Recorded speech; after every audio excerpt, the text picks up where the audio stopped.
and general turnovers, it's pretty square, these two teams, but ruck and maul turnovers himself, big advantage to New Zealand, 5-1.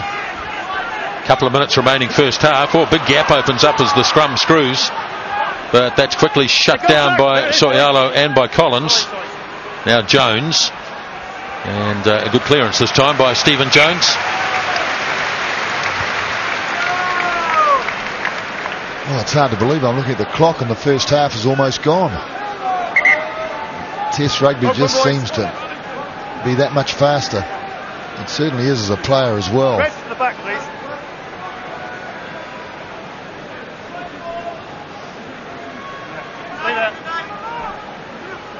Oliver lobbing it in. Oh, it's too far. Stung in the arms of Jarvis. Away for Jones. All Blacks having to regroup quickly. In comes Thomas.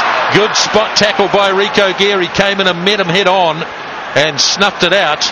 Sidoli for Owen. Tried to get the ball over the top and it was lost forwards.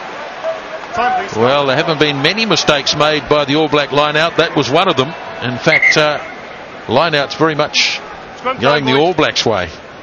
Well, they're mixing it up. They're not just throwing to the two traditional lock forwards, they're also throwing to Collins. I've had two to Collins, and that was to Soialo, that one, but a little bit overthrown, just beyond his reach. Of course, you're exposed if you use one of your loose forwards, your number 8 at the back of the line out, and it's overthrown. It's a free ball to the opposition. So the scrum looking to me like New Zealand's just getting an edge in that area. There goes the siren indicating half time, and Dan Carter standing inside his 22 gets a big kick away, and Chris White says that is half time here at the Millennium Stadium.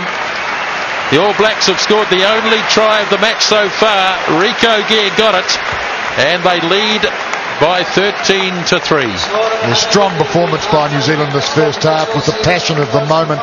The Welsh team not really up to the same level. Possession, territory and tries on the board. Everything favours New Zealand this first half, particularly that oh so crucial area of ruck and maul turnovers. The great rivalry started back in 1905. 100 years later, in 2005, the All Blacks lead at half-time by 13-3.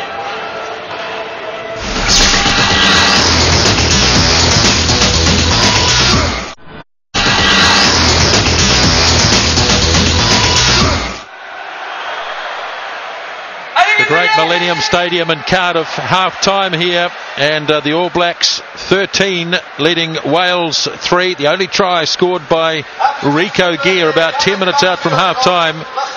Dan Carter, 2 penalties and a conversion. Stephen Jones, the penalty goal for the Welsh. 13-3. Let's check the highlights of that first 40 minutes. Quickly taken. Kelleher's off. Kelleher's got support. Still got it, and oh no, dear. Oh no, Umaga was in. I don't believe it.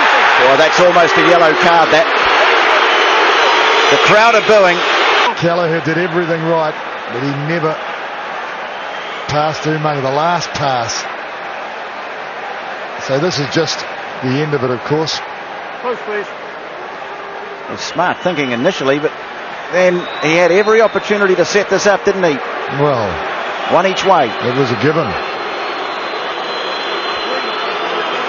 The crowd aren't very happy. I'm not quite sure what it's about. Maybe they felt that Cobain's tackle way back in All Black territory was okay, and that Wales shouldn't have been penalised. Well, they've also seen a replay of a bit of what happens when you lie on the ball. Should get this. Hold there. Collins peels away as Kelleher delivers the pass. Now Umaga got it off to Marsoe. He and Tam got it off to Carter. Here's a chance. Muliaina and Gear's in. Rico Gear gets the opening try. But in the end, Wales ran out of defenders. Muliaina and Gear in at the corner. Well, I guess that's been the so one near miss and one beautifully taken try scored by Rico Gear. 13-3 at half-time, and Mix, let's have a look at the stats.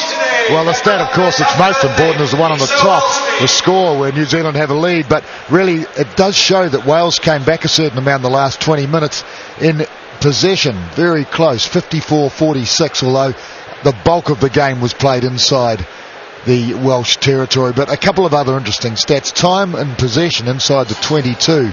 New Zealand having a significant advantage in that 12 minutes they spent inside the Welsh 22.